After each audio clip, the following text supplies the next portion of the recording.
righty. Bless you again. How are you? Good. Can I take a look at your touch panel? Yes. I don't know what that is, but yes. We'll try to be non-disruptive. No worries. If you are disruptive, it's okay. We're used to disruptions. Enjoy the 80s playlist. Does this work? Everything except for the smartboard turn on. I have to turn the smartboard. I have to turn the projector on manually. That's why I have a remote on my desk. Oh, okay. So right side works, left side no bueno. Okay. Volume works? Yes, sir. Okay. Okay, cool. All right. All right, peeps. So today and tomorrow, last 2 days of systems. Last 2 days of systems, right? Nothing else new after tomorrow. And then next week is extension review test. So make sure that you are on point, you're good to go. If you have any lingering, I don't get it, do not sit there in the, you know what it means to hide in the tall grasses? It's where you literally hide in tall grasses and wait for people to pass by, okay? But in math, that would be a stupid thing to do. The math fairy is not going to leave it under your pillow at night. If you don't get something, make sure you're asking questions before the test, right? Because next week, the first test out of the blocks is the first test for the new semester, so we want to start off on a good note. Any questions on that? Okay. In order to solve something using substitution, what's the rule? What do we have to have? Joey? One of the equations has to be in terms of a variable. Someone tell me one of the ways that you made the change to do it. Go ahead. Okay, tell me exactly how you did it.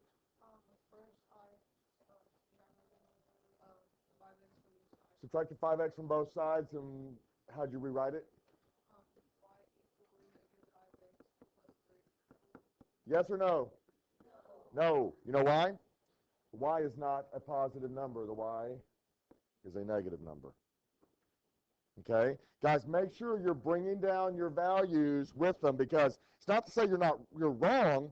Well, you're wrong, but you could make this right by simply making this Y equals 5x minus 3. You change all the signs. Well, that's not what you said. Thank you. Okay. So if you got Y equals 5x minus 3, then you're good to go. Did someone make a different change? What'd you do, Madison? That's probably what I would have done. That's the simplest solution. Subtract 7y, so you end up with x equals negative 7y plus 8. X equals negative 7y plus 8. Anybody do anything differently than that? Could you have done something differently from that? You could have, but what happens when you try that? Yeah, you're adding all this work, and let's be honest, fractions, what do we think about fractions? Fractions suck. We don't want fractions. Fractions just cause us to, yeah, Andrew? Then you didn't read the instructions! The nouns and verbs above the problem, very important. Let's read them, okay? So what if I wanted to change this to y? What if I subtract 7x, if I subtract x, so for 7y equals negative x plus 8, then you have to divide everything by 7, and then it gets really ugly, and you end up with y equals negative 1/7 x plus 8/7, and that really makes me want to vomit, okay? Got it? So you can solve for any variable. It's just some of them are prettier than others. Any questions on this? 5, 4, 3, 2, 1. Today we're going to start writing systems. And there's 2 things I want you to keep in mind. You can write this in your notes. You can log it into your brain stem. I don't particularly care.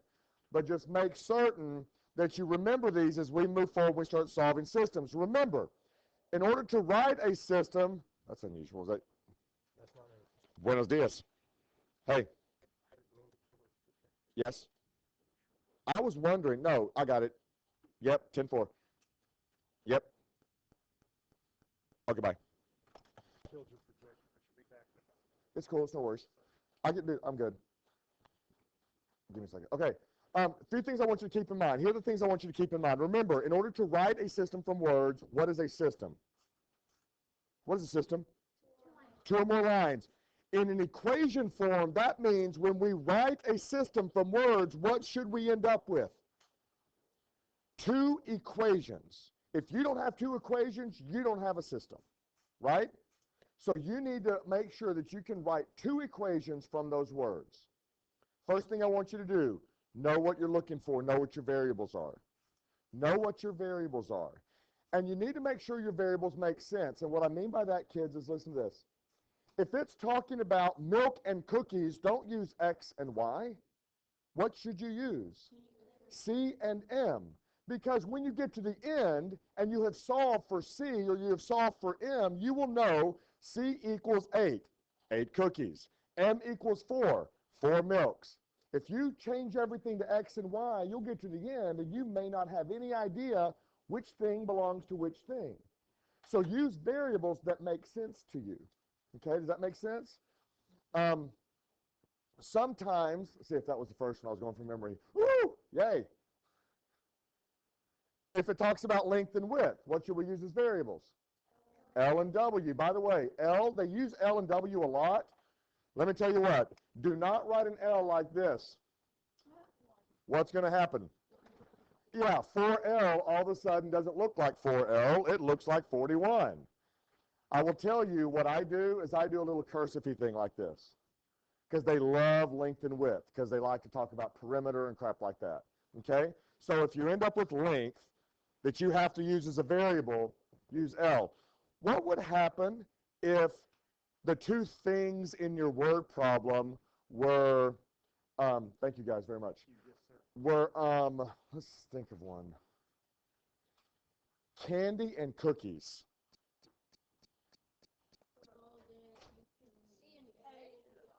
I would probably go A and O. Candy, cookies, second letter. If the first letters match, go to the second letter. I would be very careful, however, about O. Right. Because if you have 3O, yeah, right? So be smart with your variables. Be smart with your variables. Yeah. What's the equation for perimeter? How do you find the perimeter of something?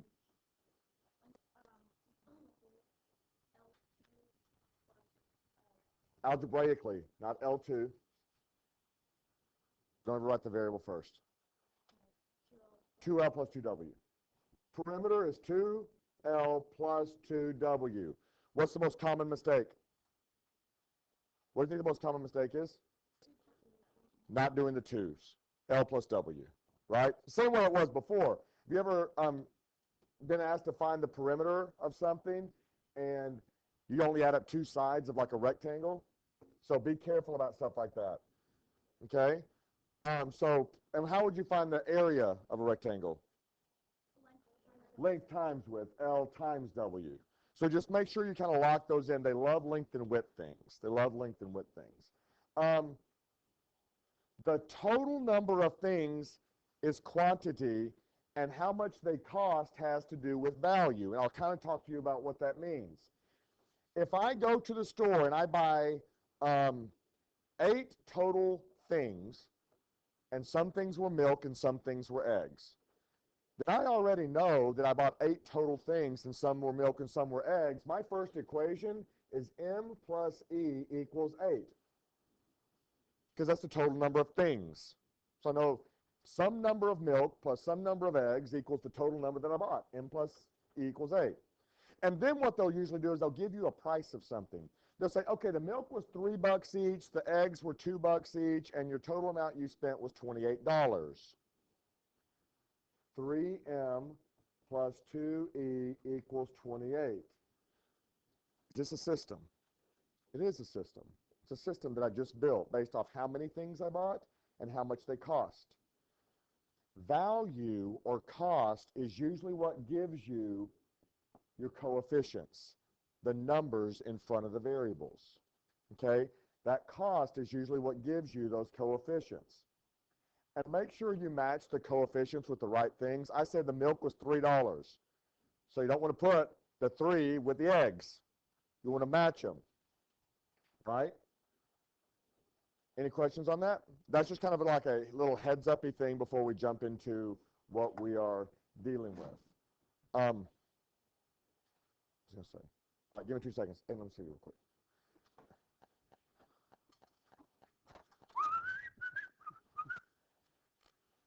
You're supposed to name Mr. Swanks from Tuesday. Didn't Mr. Brady do schedule yesterday? Did the counselor not? Go see Miss Swartz. I think she's got a new schedule for you. In the counselors, yes, sir. Ask for Miss Swartz. Okay, All right, here we go. Now I want you to watch. I want you to watch first, then we write. Watch first, then we write. Okay? Watch first, then we write. The width of a rectangle is 6 inches less than the length. Now, right off the bat, what do you know the two things are that you're going to be looking for probably? Length and width. L and W. We're probably going to be looking for length and width. Now, if you'll remember back to Unit 2, 1, 3, Unit 3. Unit 3. We could write the width of a rectangle is 6 inches less than the length. We wrote equations from words, just like this. The perimeter is 72 inches. What was the formula for perimeter? Ethan, you just told me what it was. No. I already forgot it. It's 2L plus 2W. It says the perimeter is 72 inches. So our two equations, that was bad. Our two equations are, where's my eraser? W equals L minus 6, right? W equals, we had the flip, so we had to do L minus 6, and 2L plus 2W equals 72. Is this a system? Based off of what you see and what we learned yesterday, what method would you use to solve it, Joey? Substitution, because one is in basically standard form and one is in x equal or y equal form. So then you can plug and play and go, you do your thing. But you have to write the system first. Guys, if you don't write the system, all the other work you're going to do is going to be for nothing. By the way, once you find your W, what have you found? You found the width of the rectangle. When you find the L value, what have you found?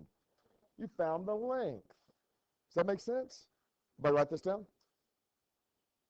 Write this if you need to. So as you write, you're going to think about what you need to find. Identify the variables you're going to use.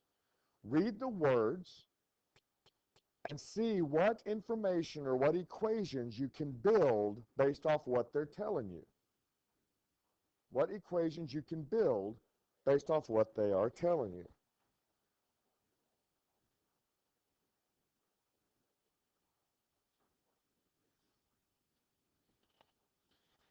And so that you know, what they usually do is in a sentence, they will usually get you an equation.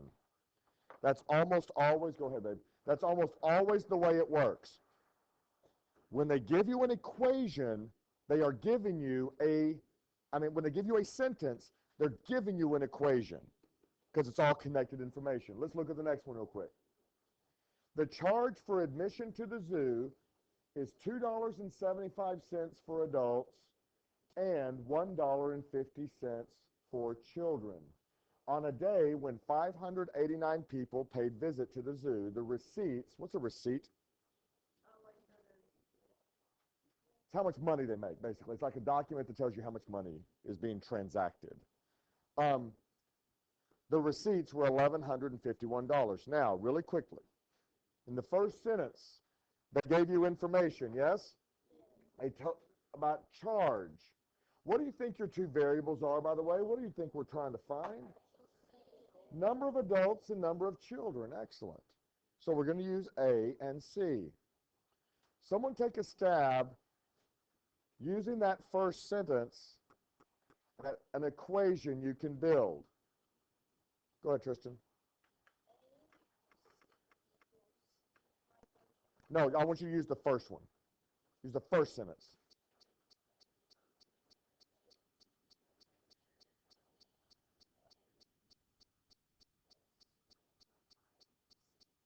Perfect. That's not an equation, though. You're almost there. 2.75a plus 1.5c equals 1,151, right? That has to be the sentence because it's all the money guys. And that's what the connection is. So you use the first sentence, and he used the first sentence perfectly, but then he got to the end and he was like, well, that's not an equation. So he had to find what in the next sentence he may be able to connect that and make it an equation. And he did that perfectly. Avery, go ahead. And there were 589 people at the zoo, which means that adults plus children had to equal 589. Is that a system? It is. Brady, what is that one set up? What method would you solve that one with? Probably with the substitution. I would have used, did anybody think elimination? Okay, I would have done it just like Brady said it. I would have done it using substitution. And I'll tell you why. Because in order to use elimination, you're right, it's set up for elimination. But you're going to have to scale one of them by like a negative decimal guy. I don't like to do that. Now, it doesn't mean you can't do it. You can. But look how easy you can change this first equation into A equal or C equal. Would that be a very hard thing to do? No, you just move one thing. And then you can drop in substitution. Does it matter? Not at all. Choose the one you're comfortable with, but anytime you're scaling by like decimals and negative decimals or fractions and negative fractions, the wheels can come off the bus pretty quickly, okay? And your numbers get really ugly. Make sense? May I have a question? Let's try a couple more. Now, multiple choice questions can be interesting. And by the way, this is the way that it normally happens. I will tell you, I want you just to think for a second. Think about all the different ways I can mislead you on a multiple choice test when it's talking about a system. Let's go back to this thing. What could I have done here to have taken all the information that looks right and made it wrong? Someone tell me one of the ways. Mamie? I could have done 2.75C plus 1.10A, right? That's one way. Tristan? I could have done A plus C equals 1,151. So those of you that are used to looking at a word problem and then just looking at the answer choices and just finding the numbers that you see, this is not the unit for you. You have to be very careful. You have to be very careful and make sure you're matching things properly. Let's read this one. By the way, we love money ones. Why do you think we love ones about quarters and nickels and dimes? Not only is it decimals, but they already have a value, right? What's the value of a quarter? 0.25. Value of a nickel? 0.05. They already have inherent values. So they already have the coefficients out front. So watch this. Aaron has $5.40 in quarters and nickels. Now, I'm reading the first sentence. Without even looking at the answer choices, what do you know, Carden, is one of the equations?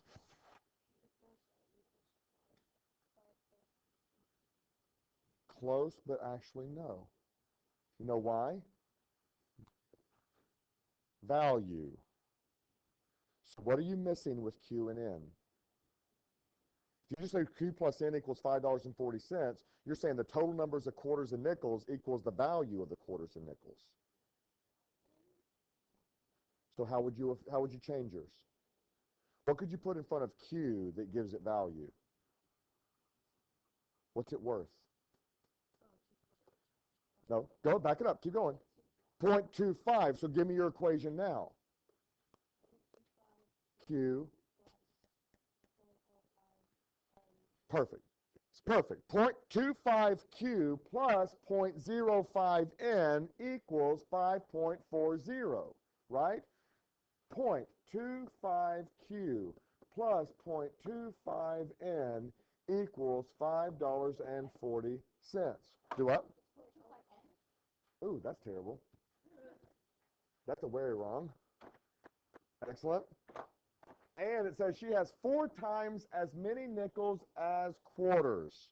Now, I will caution you right off the bat. I want you to listen to me very carefully. If she has 4 times as many nickels as quarters, what does she have more of, nickels or quarters? She has more nickels. I would strongly suggest you make a quick table because otherwise you'll screw this up. Every kid does. Watch. If I have 4 times as many nickels as quarters, I'm going to say nickels and quarters, right? Someone give me a combination of numbers where I have 4 times as many nickels as quarters. Ethan? 4 and 1. Does everyone agree with that? Give me another combo. Madison?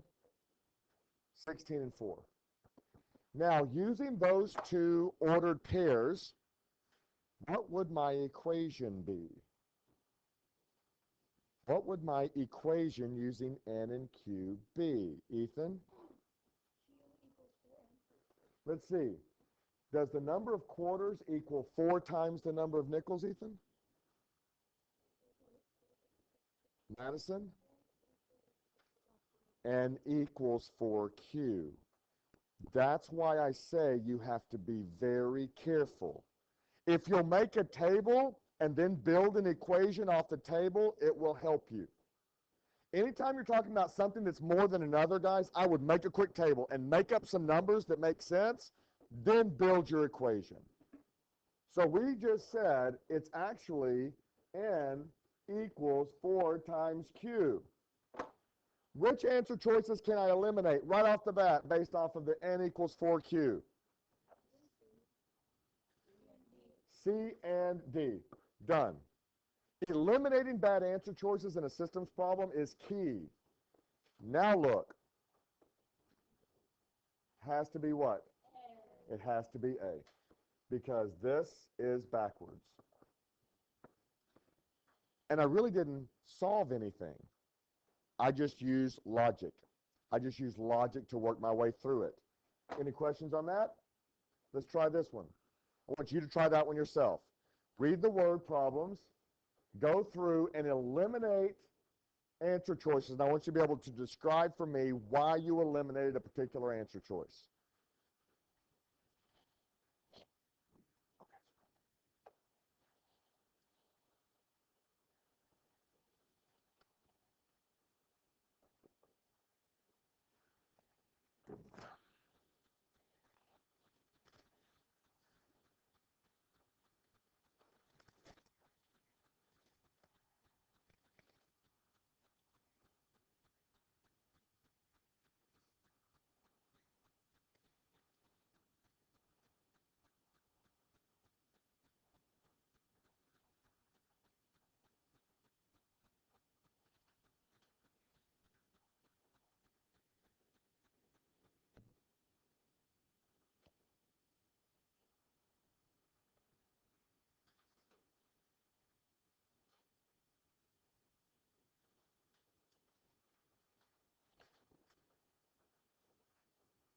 About 30 more seconds.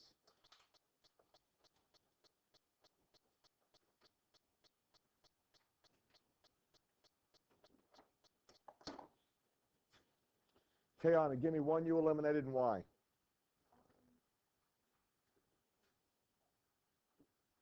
Let me read it first, and then I want you to answer that. Perimeter of a rectangular volleyball court is 180 feet. The court's width, W, is half its length, L.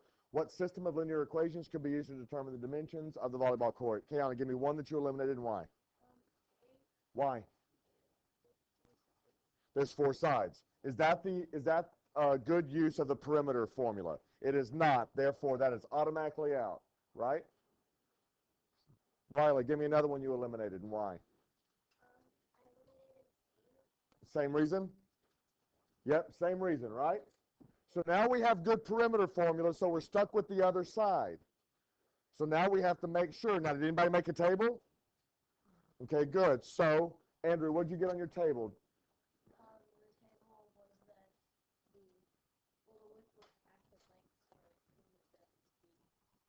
Okay, so did you make a table? Okay, let's go with the table things for just a quick second. In order to, what could I fill in the table with? Kayla, what can I fill in the table if the length is half, the width is half the length?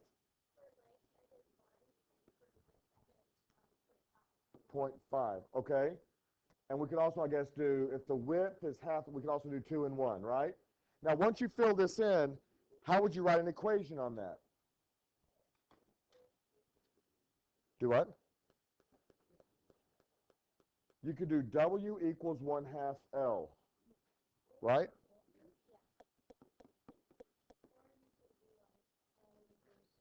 Make a table. Make a table. By the way, how else could you have written the equation also, Joey? L equals 2W. You could have done L equals 2W, but then when you do that, you go, oh, wait, crap, that's not right. So if you do L equals 2W and you notice one of these, you just solve it for width. How would you solve this one for width? Divide both sides by what? Divide both sides by 2. That's the algebra. Cancels. Width equals 1/2 L. This is the correct answer. Guys, I'm not kidding. If you don't make a table, I will chew you up on one of these tests. Make a table. Joey?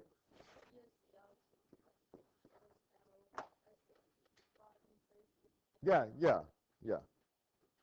Everybody good? Any questions? All right, you have classwork. You do not have 4 pages of classwork. I apologize. You have 2 pages of classwork, and then pick up your homework over here. I'll put the answer keys out. Nice job, peeps. Do not fail to make a table.